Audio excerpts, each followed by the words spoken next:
पाणी केवळ एक साधन नाही, तर जीवनाची सर्वात मौल्यवान शक्ती आहे. आणि जेव्हा ही शक्ती संकटात येते, तेव्हा काही जिद्दी हात परिवर्तनाची वाट निर्माण करतात. वसुंधरा संजीवनी मंडळाने जलसंवर्धनाला केवळ संकल्पना न ठेवता एक प्रभावी चळवळ बनवली आहे. रूफटॉप रेन वॉटर हार्वेस्टिंग सारख्या वैज्ञानिक पद्धतींचा वापर करून छतावर पडणारे पावसाचे पाणी संकलित करून ते शुद्धीकरणाद्वारे थेट भूजल स्तरात झिरपवले जाते. या अभिनव उपक्रमातून आतापर्यंत 79 ट्यूब वेल्सचं पुनरुज्जीवन करण्यात आलं असून कोरड्या जमिनीला पुन्हा जलसंपन्न करण्याचा प्रभावी प्रयत्न साध्य झालाय. याचबरोबर चेक डॅम आणि बंधाऱ्यांच्या उभारणी व दुरुस्तीमधून मंडळाने जलसंचयनाचं भक्कम जाळं निर्माण केलंय.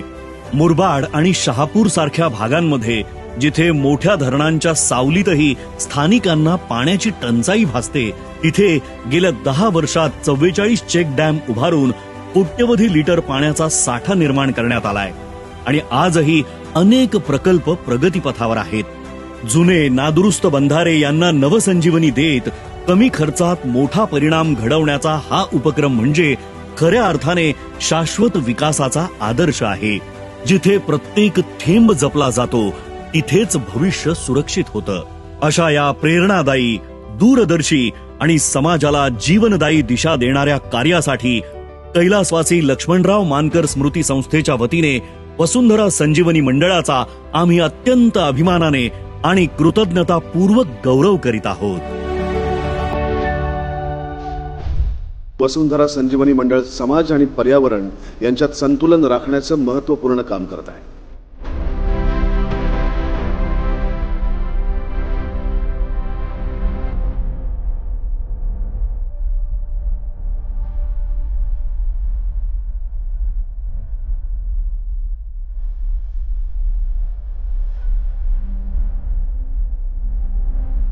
नमस्कार.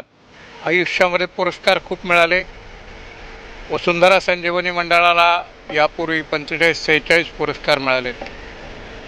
आजचा हा पुरस्कार वसुंधरा संजीवनी मंडळाकरता एक आगळा वेगळा कार्यक्रम होता.